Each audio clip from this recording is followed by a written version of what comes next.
I can record it because then later on I can send you the link. Yeah, that's fine. Thank you. Right.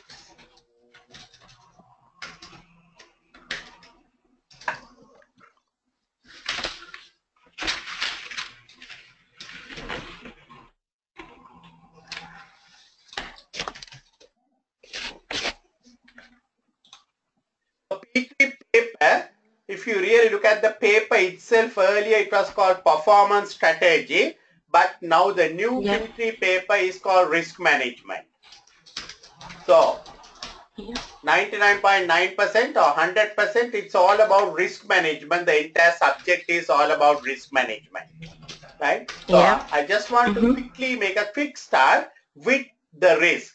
What is a risk? First of all, we must know when the people talk about a risk, what is it? What is the definition of a risk, right? So remember I told you, I think when we met last for the introductory, basically every organization, now we find three types of organizations in the world. One, the mainly what we are looking at, what we call profit-seeking organization, right? Profit-seeking. That is the businesses, the companies, all these things are there.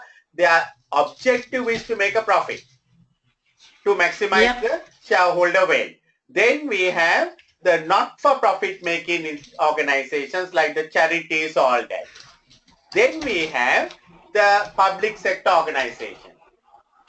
So any organization, so what is an organization? Organization is a set of people getting together for a common objective, right?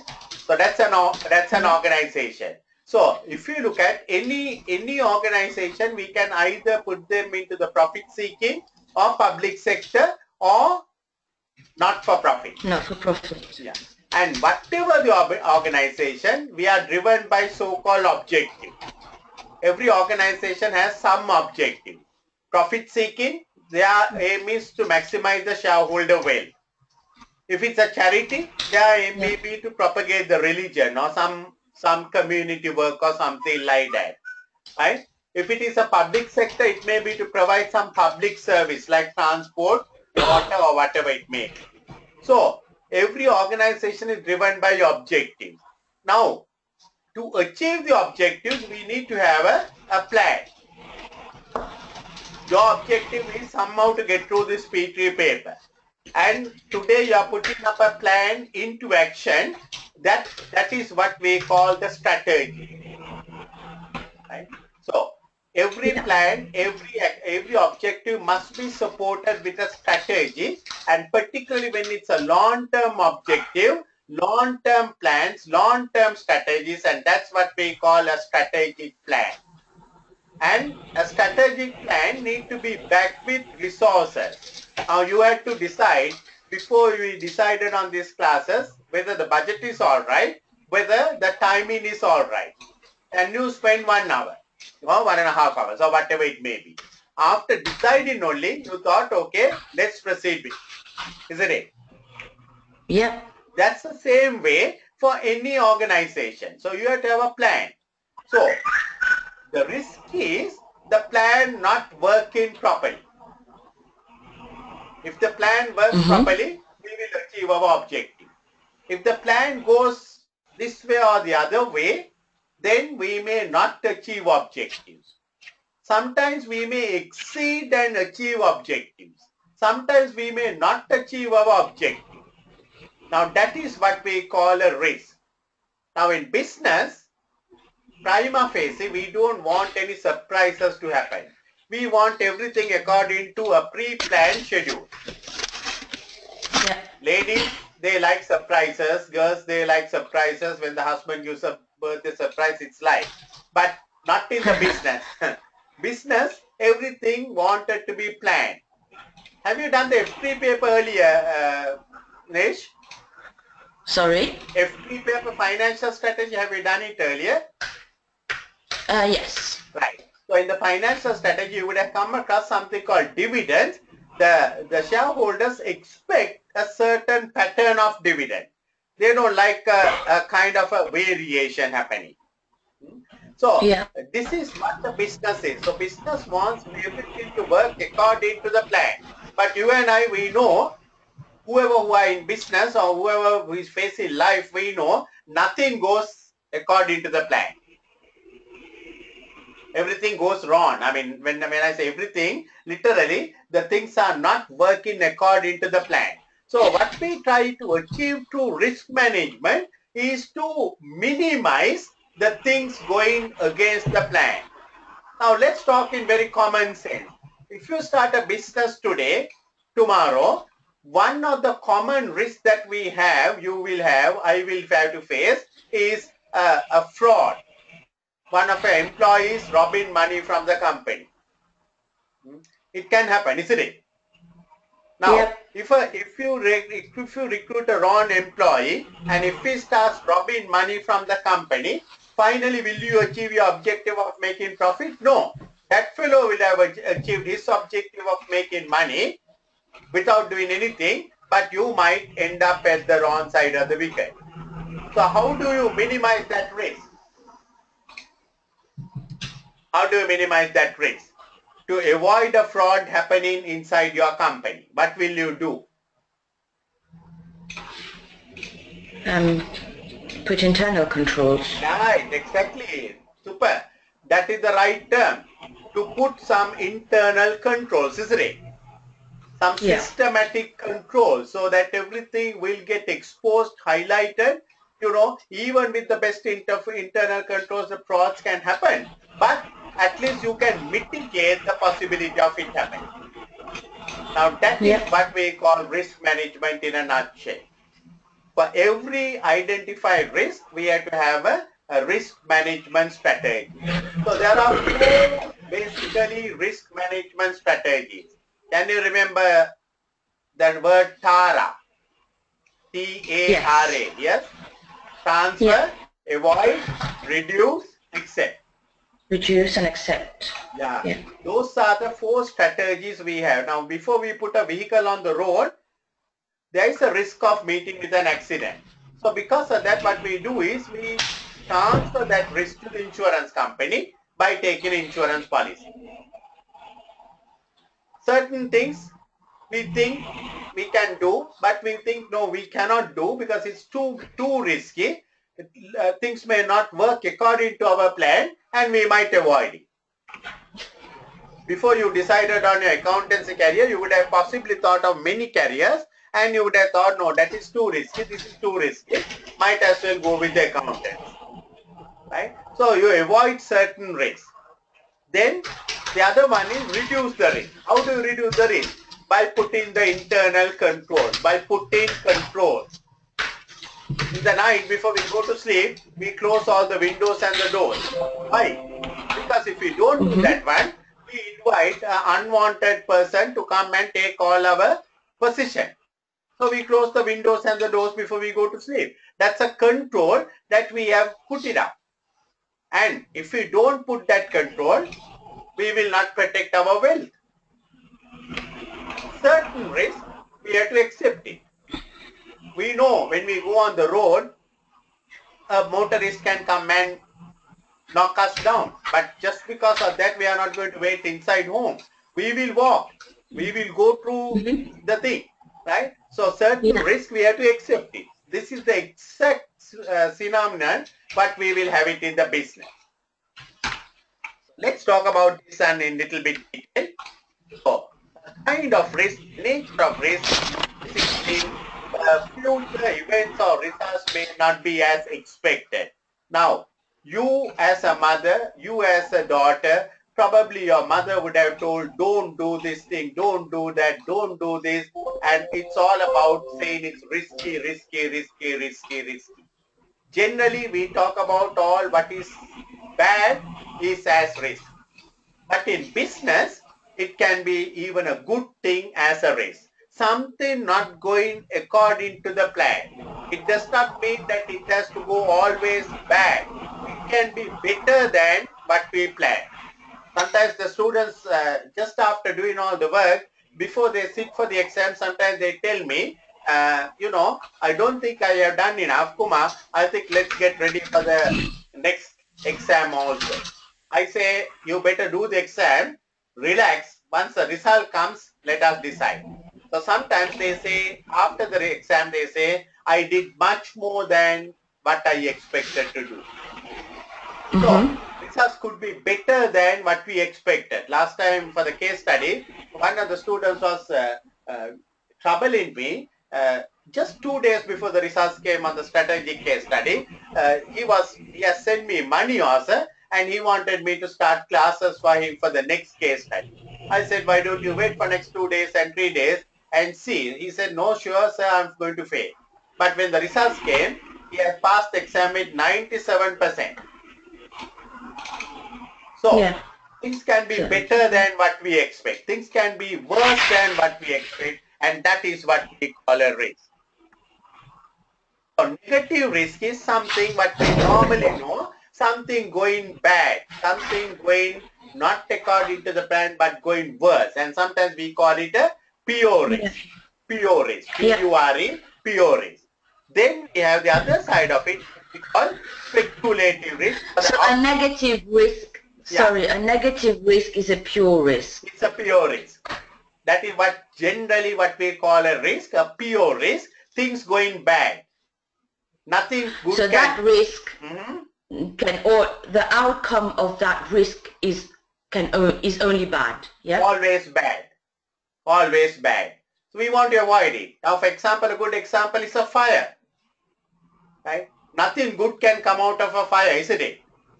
If your building gets caught for fire, nothing good can come out of it. So it's a pure risk. Yeah. It's a pure risk. Yeah. Then bad debts. You know, you sell goods to a customer goes bad. It's a pure risk. Nothing good can come out of it. So that kind of a risk. Then we have the other side, opposite side, the things going much more than what we planned. Upside risk. Right? We launch a product thinking we want to sell 100,000 units for a month. When we launch the product, we see we can sell 150,000 products per a month. Yeah. Better than what we planned. Right? You will be happy. But that's also a risk. I mean, that's a risk in the positive sense. Things going much more better than what we thought. Yes. And businesses are there to minimize the negative risk and to exploit the upside risk. That's what a business is always about. Minimize the negative risk, exploit the upside risk. Whatever the opportunity that is coming up your way. Now, for example, it may be something like this. You do a market research and you think your competitor is selling 50,000 products to the market, and you also can sell another 50,000 products to the market. So you plan to sell only 50,000. But one day when you get up in the morning, you find that your competitor has gone bankrupt. So you have a market now not for 50,000, for the 100,000 now. That's upside risk. You did not plan for it, but it has come up in your way. So that kind of a thing is what we call an upside risk. Yeah, that's fine. We can move on from there. Yeah. Then we have what we call a speculative risk. It's a two-way risk. Actual can be better or worse than expected. Now, if you are investing in stock market in shares, certain times when you do, things can turn to be better than what you planned. Right?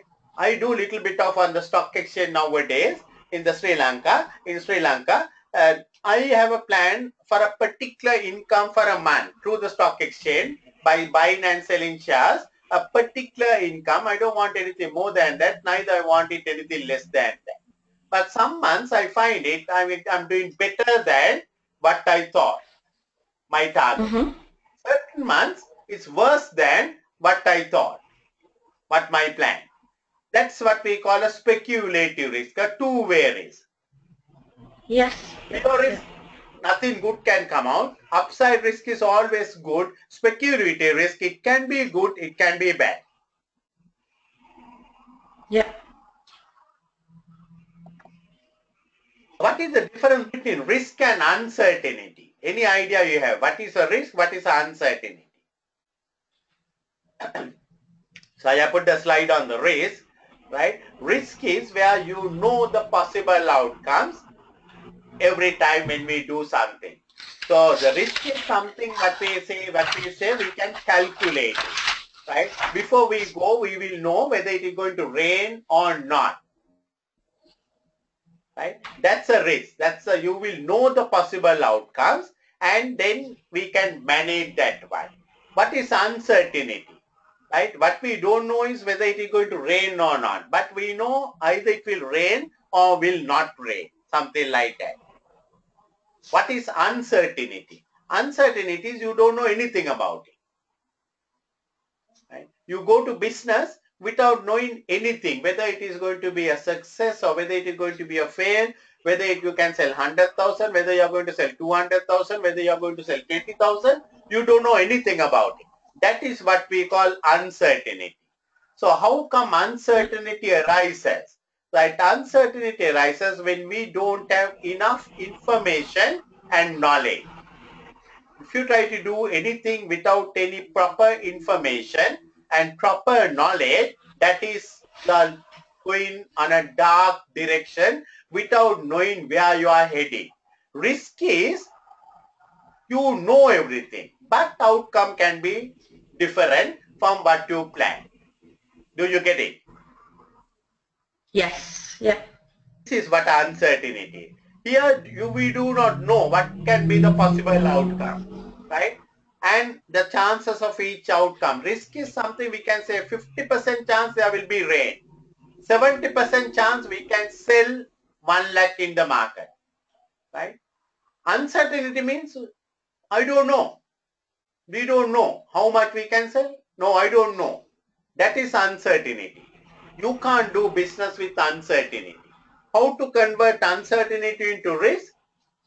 Uncertainty will be converted into risk by having proper knowledge and proper information. So that is why in your P3 paper we have something called information strategy. Good information is a must today. To do any business, whatever we want, we must have good information. Right information at right time will make your decisions super, right? At the strategic level, at the board level, people will have to make decisions. For them to make decisions, one thing they need good information. They need information about the customers, right? What is the customer requirement? They need information about the competitors. What are they doing? They need information about our employees. How are they? Are they happy? They need information about our suppliers. Are they prepared to supply us? So this information is required. Without those information, you can't take any proper decision. Then Yes. to take proper decisions, the next thing what you require is good knowledge. Good knowledge. Even with the best information, if you don't have a good brains, good knowledge, good experience, you can't take right decisions. This is where P3 talks about corporate governance. Having right people at the board level who can take proper decisions based on proper information. So generally it is believed if you have right people at the board with right information, they should make right decisions and they should end up with right objectives. If you don't do that one, you will be walking in a no man's land. You may succeed, you may not succeed, but there is no management at all. That is not what we want. Yeah, that's fine. I think we can speed it up a little bit. Okay, right, sure, right, okay. Why encourage? Why do we people encourage? People encourage for many reasons, or rather two reasons. One is to get a competitive advantage, and other one to the competitive advantage get some financial benefit, right? In this case, you try to do something different. When you try to do something different, always it's a You're risk. breaking up a little bit. Sorry, you're breaking up a little bit. I can't. Okay, Can you go back to the previous slide? Yeah, can you hear me now? Yes, that's fine. Yes. Yeah. Why we encourage? Why do the business take a risk and do something different? Because risk is when you try to do something different, right? That is to get a competitive advantage. You don't want to do what the competitor is doing. You want to do something different, and that is a risky thing. And by doing that different thing, you might get some better returns. Yep.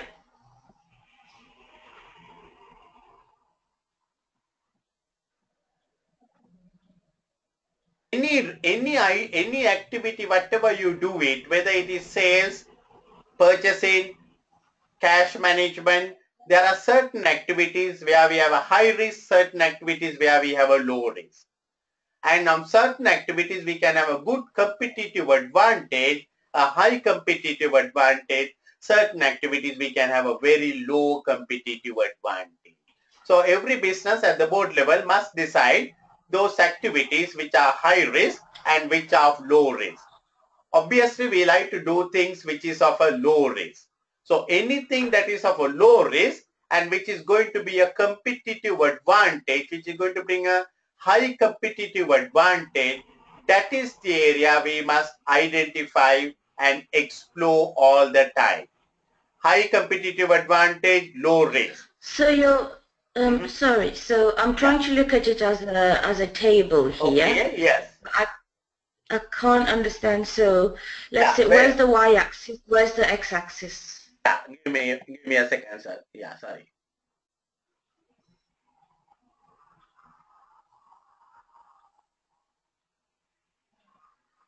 This is my X activity risk. There are two types of the low activity risk and high activity risk. Low and high. On the other side, so the activities can be high risk activity or low risk activity.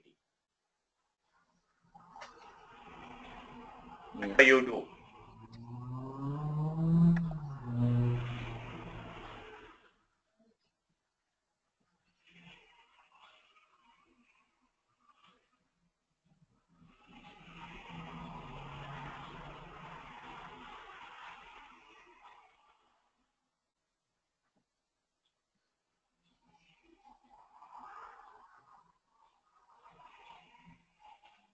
This is the x-axis or the X matrix activity risk.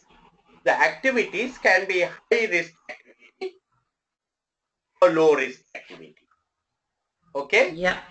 Then on the other side, competitive advantage. We take a risk to get a competitive advantage. The competitive advantage can be low, competitive advantage can be high. So we always will prefer to do activities with low risk. Low risk. So any low risk activity with a high competitive advantage, that will be your first priority.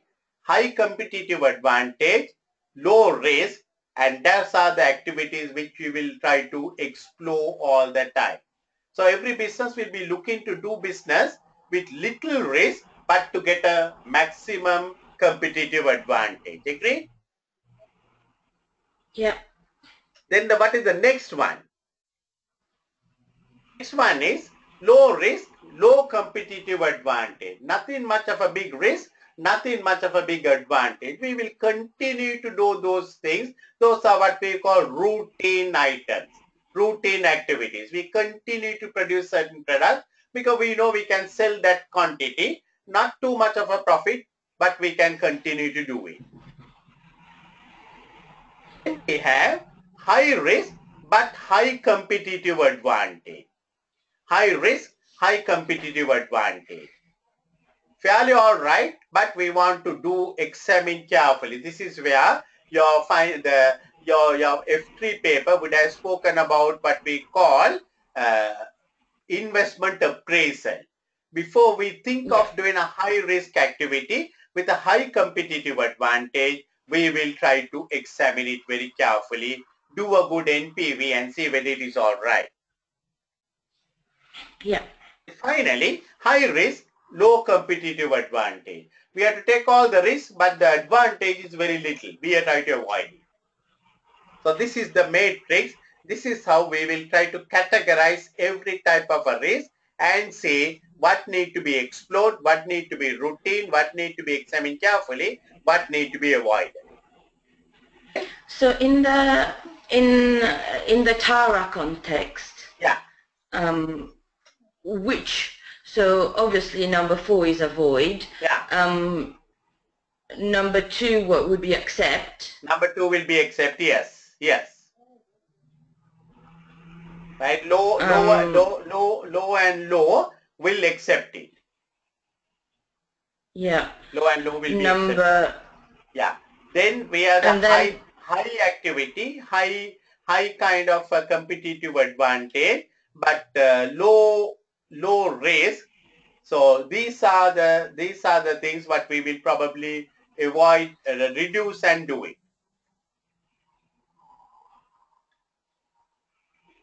Right. Actually, this you can't take it on the Tara concept, even though the avoid is coming up. This is a way to categorize the risk.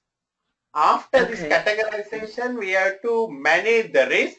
Risk management strategy is the trans, avoid, reduce, and accept. Okay, yeah. So the types of risk, the categories of risk, I'm sure you would have come across all these. Yeah, you're breaking up again. When I'm talking and putting up the screen, it breaks up. So don't worry. When I put up on the risk the slide, I won't talk. Okay. So these are the types of risk that there's no universal categorization of risk, but generally all the risk can be categorized on these areas. Political, business, economic, financial, technology, environmental, corporate reputation, fraud, international risk. Right? There is no sort of a rule saying these are the only types of risk, but this is one way to categorize every type of a risk that the companies are facing. Yeah. Business risk, economic risk, financial risk, technology. These are all the risks that we have. All these things can take our plan away from the actuals.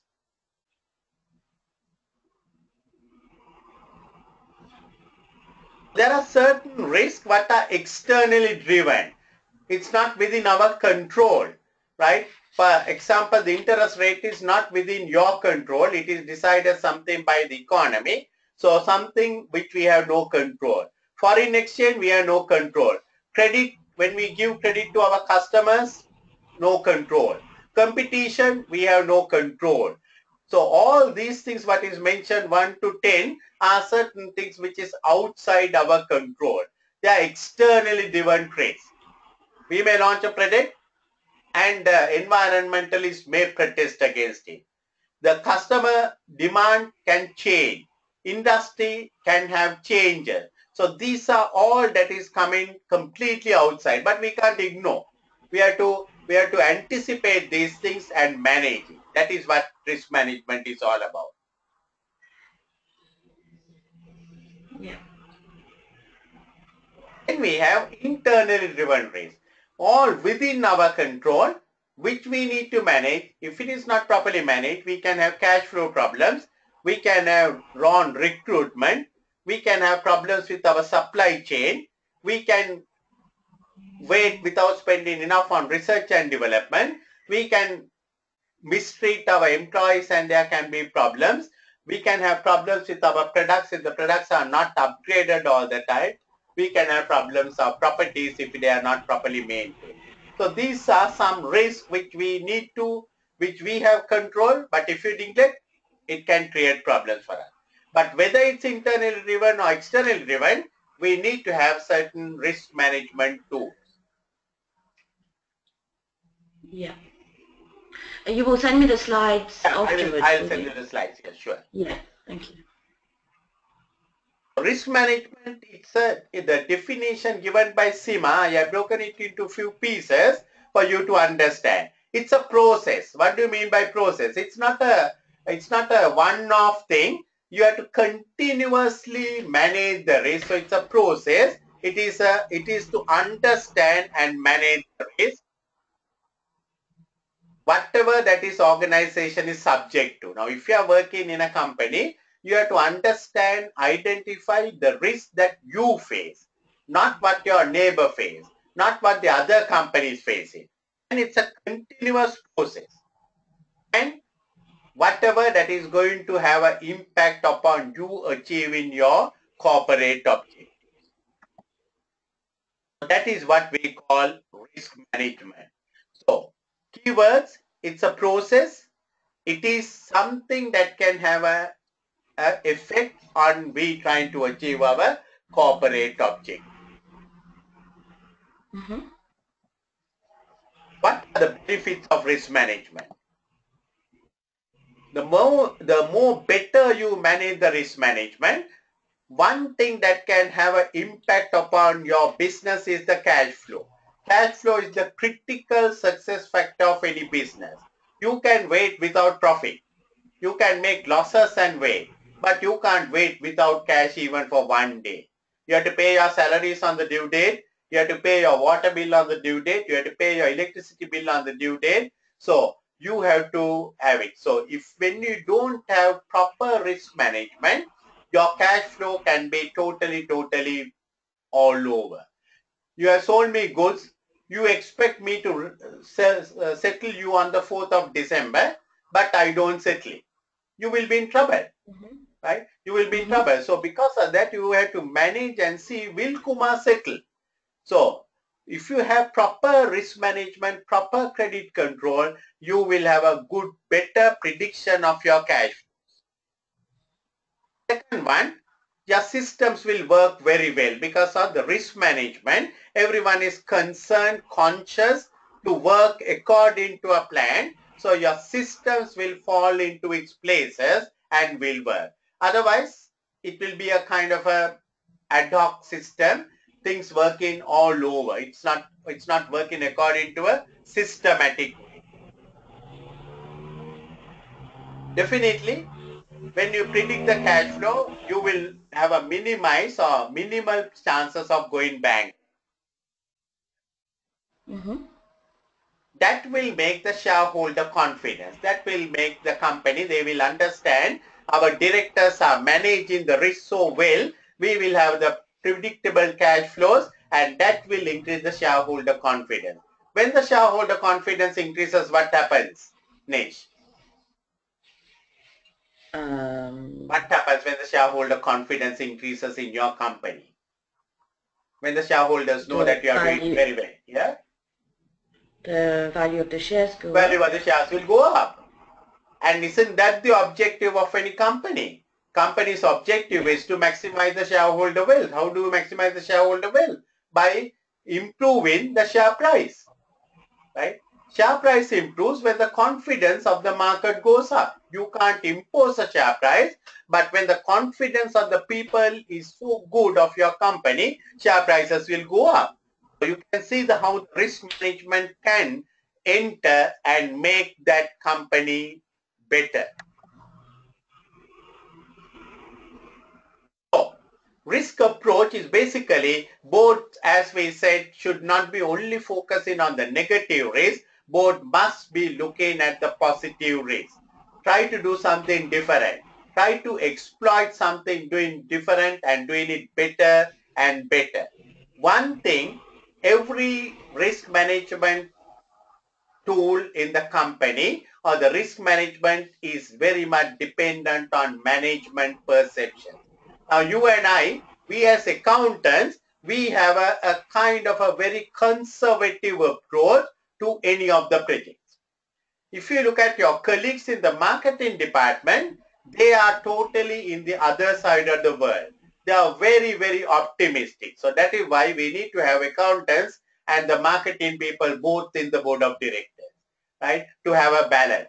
If you have all the accountants, surely no company is going to prosper because they will be looking at all the time the numbers and everything.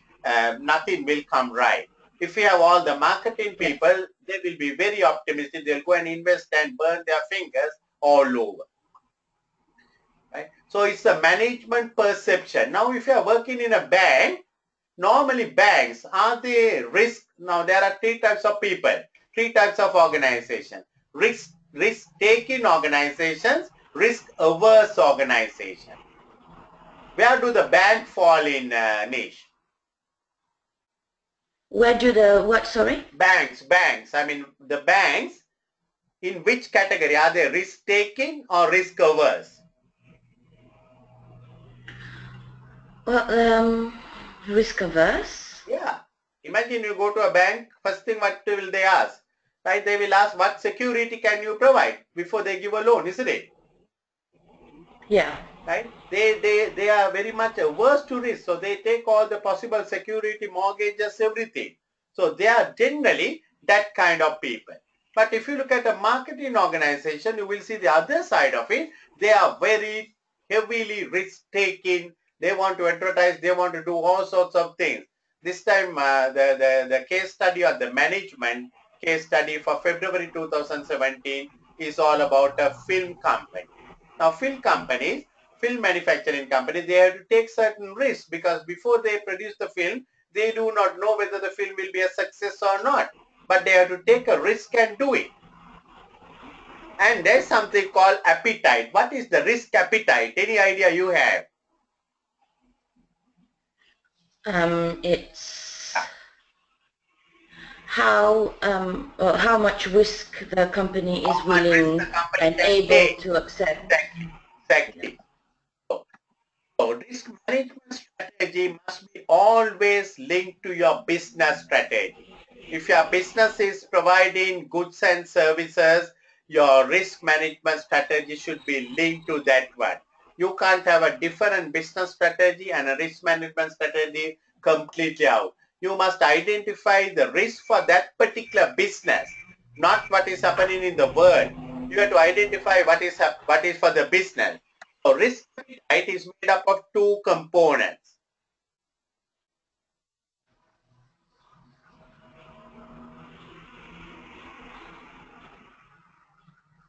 Risk attitude and risk capacity. Right? Your appetite to take a risk will depend on two things. One is your risk capacity. How much risk can you take? If you have a lot of money, you can take lot of risk. If you have little money, you can't take. So your risk capacity can limit your risk appetite. Then of course the attitude. Attitude at the top level. So that is why in any company, the board of directors must spell out the risk appetite. They have to define their risk appetite and tell the people, this is our risk appetite. This is the kind of risk we will take. This is the kind of risk we will not take. That must go down to the lower level. Then only those people will know, yes, we will take this risk, we will not take this risk, etc., etc. Finally, you have something called a residual risk. This is the risk that we have to ultimately live with it. We can manage some part of the risk, but certain part of the risk we can't do anything about it. We have to live with that risk. Is the residual risk the net risk? Net risk. Net risk. Finally, what we have to accept and live with it.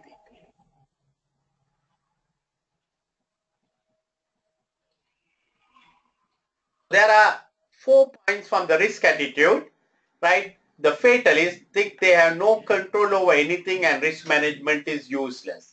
So they don't believe in risk management. They think, we just have to work. It's something beyond our control. That's a kind of a people who think like that. Then we have the hierarchies. They will emphasize risk reduction through formal risk management procedure. They are very formal people. They always work out on a risk management strategy and they will look at very formal risk management to rigid procedure. Then we have the individualists. They try to control their environment rather than letting the environment control them. They try to take control of the environment. They don't want the environment, the external risk to come on their way. They will try to take everything and manage according to their way of looking at it. Finally, we have the who prefer to share risk or transfer risk. So That's the kind of people, they want to take the risk. They can either transfer or they can just leave.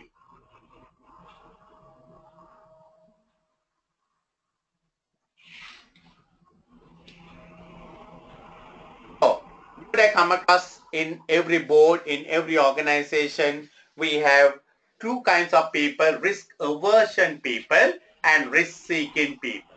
So, risk seeking people, they will look at the returns. If they feel that they can get a return, they will go all out and take a risk, right? Otherwise, others, they will avoid the risk. So, unless they can get a good return, they will not work it. They will say, let's avoid it. You get these both categories of people, and in a board, it's good to have both these categories sitting on one board, probably confronting, discussing, and coming to some kind of a situation.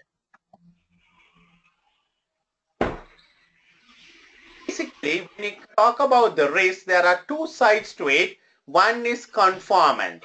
Now, there are certain laws and regulations in any country. We must conform to those. If we don't conform, we will be subject to penalties, subject to reputation and risk, all that. So we focus on the downside risk, and that is what we call conformance. We want to ensure that health and safety issues are right. We want to ensure all litigational matters are right. Then on the other side, we can't be only thinking of conforming all the time. We have to perform. We have to look at the opportunities that is available in the market, take certain risk and go with it. So risk management is basically a marriage of aversion and seeking, or conformance and performance. So conformance would be aversion. Conformance is aversion. Conformance is something to do with conforming to all what we have to do. But just conforming and waiting is not good enough. We have to perform, we have to exploit and go for big advantages. It's a mix. It's a mix. That is what going to be creating the business success. Come to a very important one, the formulation of a risk management strategy. So always the risk management strategy, as I said, the board of directors must disclose their risk appetite. This is a famous examiner's question. Who is responsible to state about the risk appetite? Risk appetite is something that has come from the top level. They must understand their attitude towards risk. They must understand their capacity to take risk, and they have to talk about the risk appetite. Then, the risk management capability should be sufficient to review its internal control system at least annually. The board of directors are responsible at the end of every year to review the internal control systems, because it is your internal control system that will keep the risk reduced to a greatest extent. So we have to review the internal control, because the today's risks are not tomorrow's risks. Today you may not have a competitor and you have no competitor risk. But tomorrow you might find a new competitor walking into your market, and then your risk management need to be totally different. So you have to have new internal control systems, new information systems. All that is something to do with the risk management strategy. Review it at least annually. This is what the good corporate governance says. And not only the control should be reviewed, control should be properly implemented. Now, Nish, when they say to implement something, what do you understand? In SIMA risk management cycle, there is a one circle which says implementing. What is implementation? It's applying the controls that were decided to be. How do you implement it? How do you implement it? Now say your board of directors decides to implement something. Maybe they will decide to appoint agents, distributors all over the country to sell their product. So that's a decision they take, and now they want to implement it. So how do they implement? Well, it would be down to, it gets passed on to the operational level, so they are the people that What are in happens is, charge. that's correct. The implementation is you have to communicate and assign responsibility. Communicate and assign responsibility.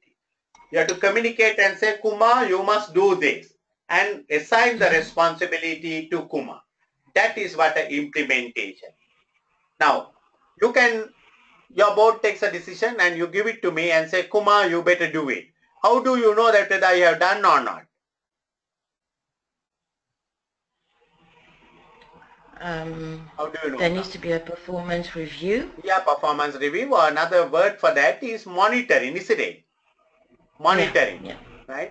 Because in our country recently there was a new building that came up, and they took a decision. They want to have a big insurance cover against that against the risk of a fire, which is a negative risk, and they took a decision, but unfortunately the decision was not communicated to the right man, and 2 days later the building went on fire and they lost big money. New building, brand new building, it went on fire due to some electric circuit, short circuit. But the problem was the decision was there, but it was not properly implemented.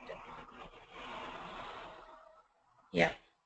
So, controls, you have to review the controls, you have to implement it, and you have to monitor the control. This is what the SIMA risk management cycle is all about. Any risk management strategy, this is your basic core material of your risk management paper. You must have, in any organization, you must have a statement about your attitude to risk, whether you are risk taking, risk seeking, everything like that. And you must disclose your risk appetite. You must talk about your objectives of risk management strategy. Why do you need a risk management strategy? Then every individual will have a role to play on the risk management from top to bottom. So the expected behavior, the culture of individuals must also be features of a risk management strategy. And also management responsibility towards risk management. Earlier, risk management was not taken too seriously. During our time, there was nothing called risk management. But today, we have risk management, risk management officers, chief risk officer, all that, because the environment is changing so fast, we cannot just wait static. Things are changing and the plans can go out, and therefore we need to have good risk management all the time. Finally, the measurement of effectiveness of risk management. I just want to quickly do the SIMA risk management cycle. So SIMA risk management cycle starts with a risk management group. Some people in the organization should be drafted into a risk management group. They have to identify. So the risk management group, that's not part of the board of directors. No, it's the board of directors because the board of directors, if they try to do that niche, they will not have any other time to do any other work. Yeah, so it's the risk management group that will carry out the delegate it into some other people, maybe headed by one of the non-executive directors, and maybe the finance director may be there, planners will be there, sales head may be there. Some people who are in key people will get into a risk management group. Okay. They report to the board of directors. And their role is to identify all the risk associated with the business. So they will let brainstorming sessions, they will let customer reviews, feedbacks, everything to find out what are our risk management areas, what are our risks. Not that every risk we can manage. We want to see the big risk. So we have to see the scale of the risk. So scale of the risk will depend on two factors, if you remember, the probability of it happening and the impact of it. Probability and impact. Certain risks, the probability of it happening can be very frequent, but the impact can be very little. Like for example, petty cash fraud. Little amounts, many times it can happen. But a thing like a tsunami happening, probability is very less, but the impact can be very high. So you have to identify that one. Then once you decide on that one, from here only we have the TARA, the development of risk response strategy. Transfer, avoid, reduce, accept happens. Once you assess the scale, certain risk we will transfer, certain risk we will avoid, certain risk we will reduce through internal controls, certain risk we will try to live with. Then the risk response strategy, whatever we decide, it must be implemented. What do you mean by implementation? To communicate and assign responsibility. Once you assign responsibility, you must monitor. Once you monitor, you might find the risk management strategy is working or not working. So you have to review. You have to review, and if there's a necessity, you will have to refine it. And it's a continuous process. So that is why it's a cycle. It won't end up one cycle. It will continue to happen because every day you will find some new risk coming and some old risk going away. And for all that, what we need is information. At the very center, it is information. So this is in a nutshell your SIMA risk management cycle. So there are 7 compartments: risk management group, identification of risk, assessment of risk, risk response strategy, implementation, monitoring, and review.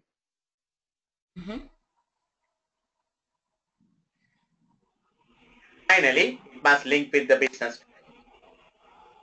Yeah. What I'm going to do is I'm going to stop it here. I'm going to look at some questions with you now. Yeah. With your baby.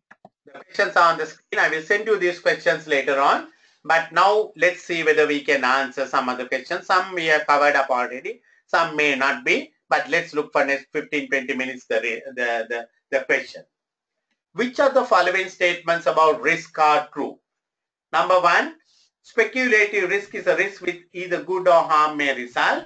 2, fundamental risk is a risk beyond the control of any individual. So, whether statement 1 and 2 are true, statement 1 true, statement 2 false, whatever. So number 1 is true. Number 1 is true, yes. Fundamental risk. Is fundamental risk pure risk?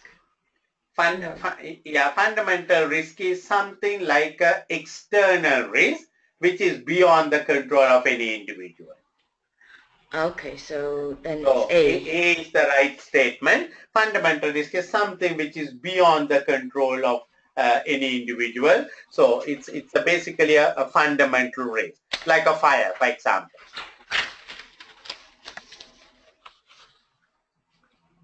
Okay, so this is something which probably we did not look at, but anyway, I think you should be able to look at this one. This is all about transfer versus reduce acceptance. So risk mapping, you remember, always we will look at the risk and see what are the impact and what is the frequency of it happening. Severity of the risk, the impact, probability of frequency of it happening. So that's what we do with the risk mapping. From here only we apply the transfer, avoid, reduce, accept. So what type of risk would it be? Probably be most appropriate to take an insurance policy from an insurance company. You take insurance policy. Insurance policy is taken to transfer the risk. What kind of a risk do we transfer?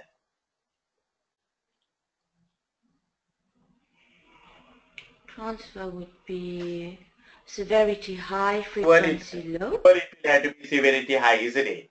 And frequency low. Like accidents, right? Accidents won't happen every day, but if it happens, it can be. So therefore, we take an insurance cover. Severity high and frequency high, we avoid it. Right? Severity high and frequency high, we will avoid it. Severity low, frequency high. A. What is the risk response strategy? Severity low, frequency high. Low. Impact is low, frequency is high. Yes, yes. We would reduce. Reduce. That is where we put our internal controls, isn't it? The last one, severity low, frequency low, those risks we accept it. So this is the risk mapping I think you were talking about earlier. This is the risk map that we will be looking all the time. Which of the following definition best describe risk aversion? Avoiding risk. Risk aversion.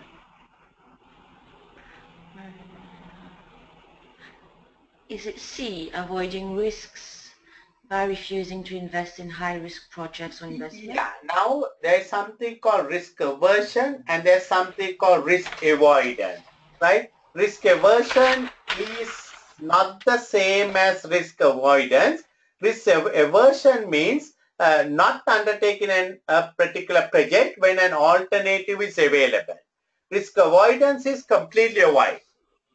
C is a complete avoidance.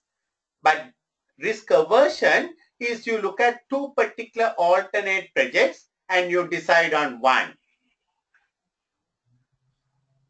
So the answer should be D, Nish. So risk aversion is... Risk aversion is basically not undertaking an investment or an opportunity when an alternative is available. Where an alternative with lower risk. With a lower risk. Alternative with a lower risk for the same return if it is available. That is what we call risk aversion. We will go to the other one. Avoiding is total avoidance. When there is no alternate, you avoid it. High probability, high frequency, we will avoid it. That is what avoidance is. So there's a difference between avoidance and aversion. Aversion so C would be risk avoidance. Risk avoidance. C is risk avoidance. D is risk aversion. Okay? Yeah. Right. Number 4.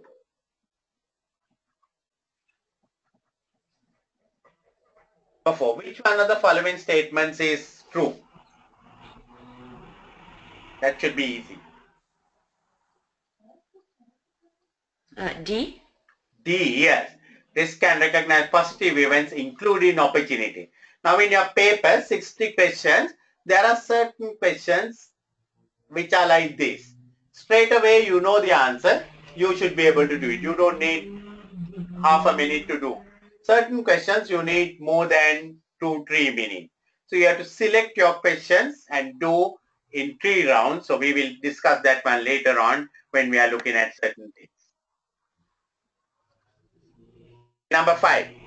Which two of the following are designated responsibilities of an organization's risk manager? Risk manager. Today we have most of the companies a risk manager, right? Which two of the following are designated responsibilities? You have to remember some responsibilities are with the board of directors. Some responsibilities are with the risk manager. So would it be A? A is definitely correct, yes. And? A is definitely correct. B is whose responsibility? B? The board of directors. Yeah, B is board of directors, right? D is also deciding the board's approach, that is also board of directors. C is the risk management, to provide the leadership, vision, direction towards enterprise risk management. So A and C should be the answers. Correct? Yep. A and C. So, sorry, can you go back up? Sure. I'm just writing something down. Sure. Providing leadership, vision and direction for enterprise risk management. That is the role of any leader is responsible to provide the leadership. but decisions are board of directors. Yeah. Okay.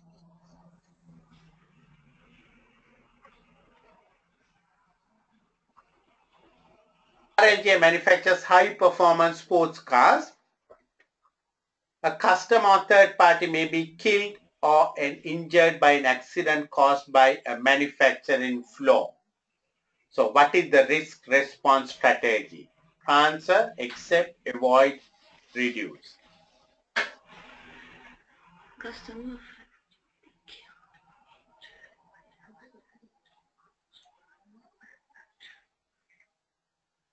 Customer or third party may be killed or injured by an accident caused by a manufacturing flaw. So transfer.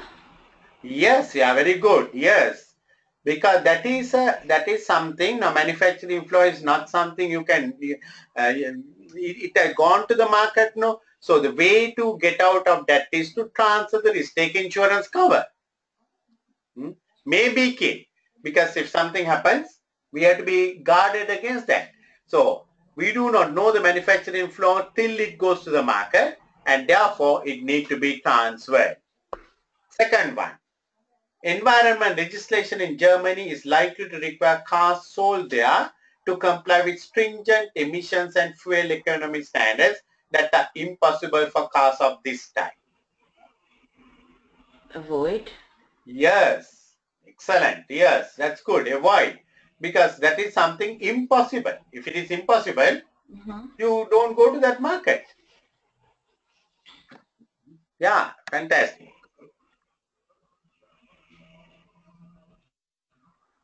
So at which stage of SIMA risk management cycle would the following activities take place? Maintain risk register, risk mapping. So maintain a risk register would be identify risk areas. Very good, very good, very good. Yes, good. Risk mapping would be understand and assess the scale of risk. Yes, B. yes. You're doing very well. You're doing very well. I can tell you that one. You're doing very well. Yes. Okay, let's look at this question, number 8. So which of the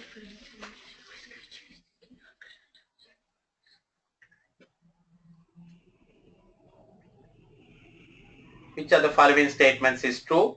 Risk hedging is taking action to off one's risk. So which of the following statements is true? So only one we have to look at.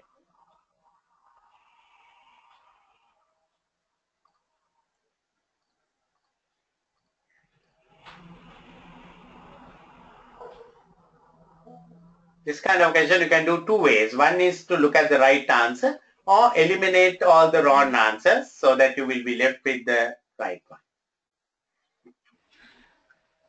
So D is definitely wrong. Insuring risk means that will need not take care. So that is definitely wrong. Yes, you are right. Very good. High frequency, high severity risk are always strategic risks. That is also wrong, because strategic risk are long-term risk. It's nothing to do with the frequency and the severity, isn't it? That is also wrong. Okay. Yeah, that's also wrong. B. So it's A then. Yeah, I think A is the right answer, because the B is risk transfer means the management of portfolio of different risks. No, risk transfer is the insurance schemes, right? So A, risk hedging is taking action to offset one risk by incurring a new risk in the opposite direction. This is what we do with the financial risk, foreign exchange risk. We take a forward rate agreement which will go opposite direction. When the exchange rate comes down, it will go up. So that way we take the opposite direction. That is what the hedging means. Okay, I think that's all right. So what I'm going to do is I'm going to send you these questions, and probably, of course, I'll be out for next 2 days, but once I come back, I will send you the answers also. But before I go, I will send you the questions and the slides for you to go through. Yes, please. And also the recording. Yes. And also, so for next time, can you send me the slide in deck advance. before. Okay. Yeah, because I would like to print it, and then that way All I right. can write my notes on it. Okay. Okay. But also I can see, you know, which Yeah. bits we can skip beforehand and Sure. which. Yeah. Any particular subject you want to do next week, next time when we meet? No, it's just continuing. Okay. We will look. I will look at. I will think. I'll go back and see what we need to do, and we will do it.